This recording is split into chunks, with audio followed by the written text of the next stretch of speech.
Pluto returns to Capricorn for the final time. It's not going to be quiet. It's not going to be pretty. Definitely not demure.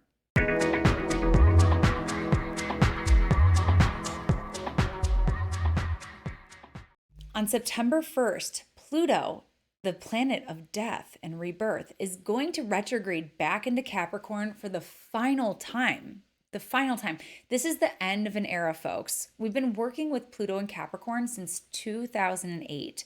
So much has happened since then. But I want to talk about this last little chapter right now. So, Pluto is going to hang out in Capricorn for just a short while, just less than 3 months, about 2.5 months. So September 1st through November 19th. And Pluto's going to station direct at 29 degrees Capricorn and 38 minutes on October 11th. So it's only going to dip back to this anaretic degree. We're seeing so much with this anaretic degree, and we are feeling it because it feels like time is running out. There are things that we have to do to ensure that we get out the door with everything that we need before it's time for a new chapter. There are so many chapters ending right now. 2025, 2026 is going to bring a whole new era. We have all these outer planets changing signs. We've got Pluto moving into Aquarius. We've got Uranus moving into Gemini. We've got Neptune moving into Aries, hand in hand with Saturn moving into Aries. Everything is changing over the next couple of years. So, but I want to spend time with Pluto and Capricorn at this crisis degree. And it really, really is. So let's talk about what's happened since Pluto entered Capricorn. Because what Pluto wants to do is expose the underbelly, the fucked up, chaotic, rotting underbelly that no one's been paying attention to, but it's been festering. It's like when you think that there's mold in your bathroom and you peel back the wall and you're like, oh my God, there's mold everywhere. We got to do something about this. That's what Pluto does anywhere it goes. It uproots, it exposes, and there's a huge power dynamic that comes along with Pluto. So, with Pluto and Capricorn, it's exposed the systems that run our lives, the governments, corporations, the evil of corporations, the ways that governments don't actually look out for their people all the time or any of the time. But we've seen this, like Pluto and Capricorn. We had the financial collapse here in the United States, the housing market. There was Occupy Wall Street. And since there's been several movements that have been kind of calling out the corruption. At the same time, we've grown more aware of the corruption that's happening and the ways in which our ruling entities control and limit our freedoms or our ability to be prosperous. At the same time, we've also seen corporations grow wealthier and the 1% growing wealthier and the top 1% of the 1% growing wealthier. Like I saw a statistic today that said like 2/3 of the wealth increase that's happened since 2020 has gone to the top 1%. So even though we've seen a bigger exposure and more awareness around corruption in these ruling systems, like nothing has really been like resolved from it. They've gotten more powerful. So there's like a huge theme here with Pluto and power. So we've seen it get more corrupt actually. What's going to happen with Pluto at 29 degrees for 3 months, September, October, most of November? This is a crisis degree. There's a sense of urgency. Something has to be done about the systems. There's an urgency around it. And I know here in the United States where I live, there's a big election, and no matter what side of the political spectrum you're on, there is a tremendous sense of urgency here that various people have for various different reasons. We're going to see that on full display here as we head into these final months of the election season. Something that I'm a little nervous about, just because the last time we saw Pluto at 29 degrees, it was squaring the lunar nodes, and I saw tremendous levels of death happening just on the world stage, like entire cities getting bombed, but also just personally. I saw and I noticed like a lot of people were were passing away. Like it seemed like a lot more people than usual were passing away. So this would have been, I want to say like October, November, I want to say. Let me see here. When did Pluto enter? Yeah, it was like December. Yeah, like October, November, December of 2024.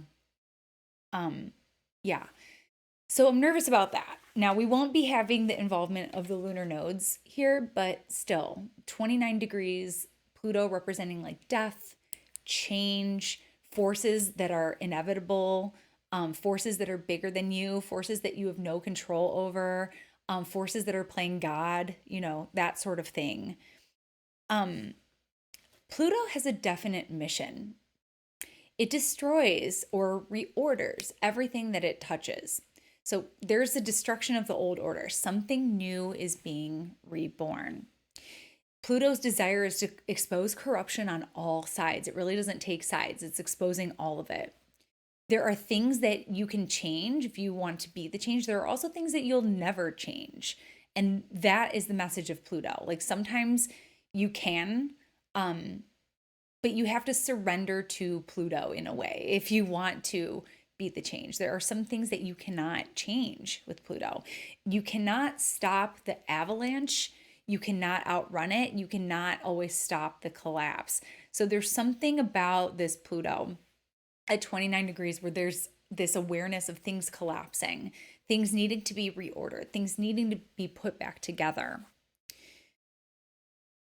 The United States is in the final stages of its Pluto return. So even though the Pluto return by degree was at 27 degrees and some change, this is the final story of that Pluto return. So this election is going to be really meaningful for that Pluto return. I think I would definitely see Donald Trump as being someone who was like a Plutonian figure and still is a Plutonian figure. I mean, he's uprooted a lot of pain that people have felt in this country. He has uprooted a lot of things like racism that weren't as overtly noticeable and talked about in in all the spaces until he came about. Like there was something about him that was like an accelerant of a lot of the things that have been troubling Americans and American society.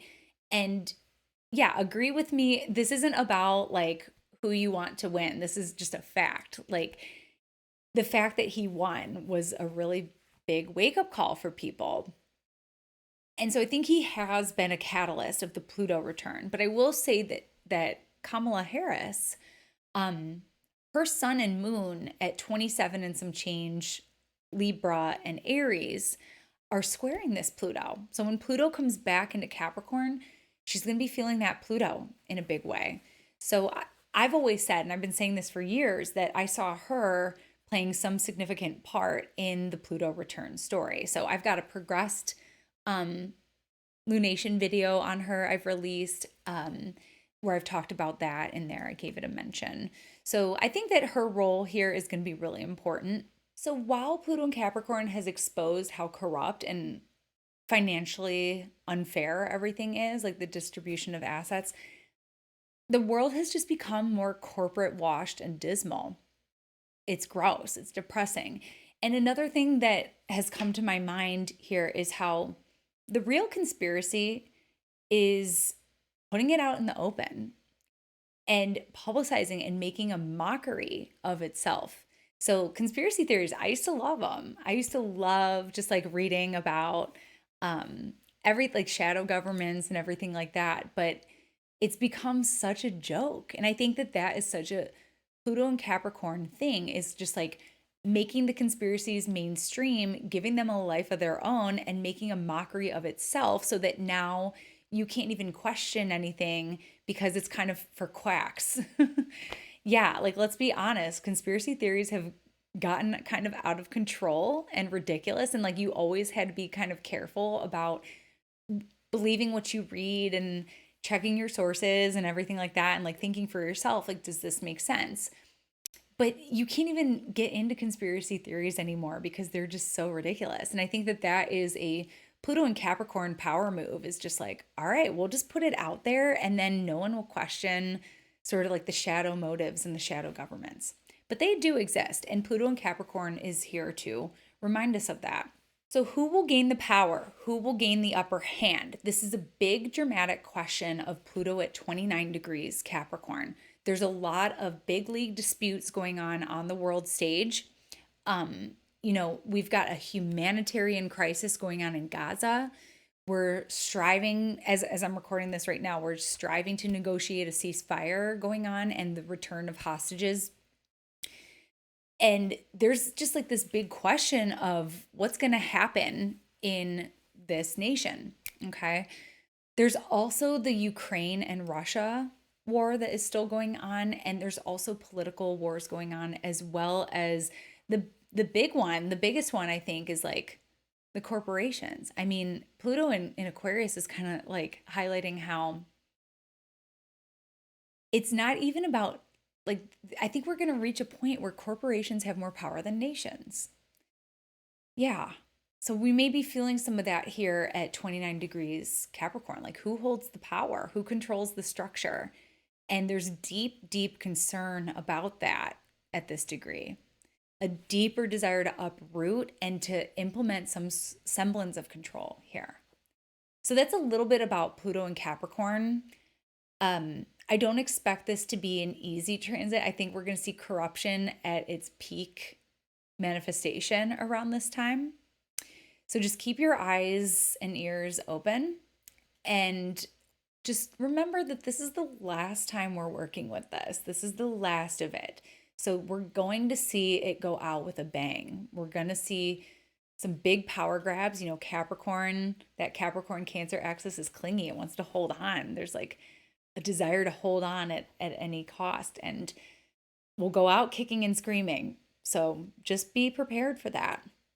All right, folks, that's it for now. I also have a Pluto return in Capricorn video if you're interested in that. And I also have some previous videos I've done about Pluto retrograding back into Capricorn. So if you want a little bit more nuance or a different kind of like set of words to go around with that, feel free to check those out. But for right now, that's your astrology shot of the day, and I'll catch you next time. Bye. Thanks so much for tuning in with me today. For more astrology in your world, you can connect with me on all platforms at Astro Catherine. You can also head on over to my website, catherineurban.com, where you can book your next astrology reading. We'll go into depth into your natal chart, your progressions, your profections, your solar return, your transits, and beyond.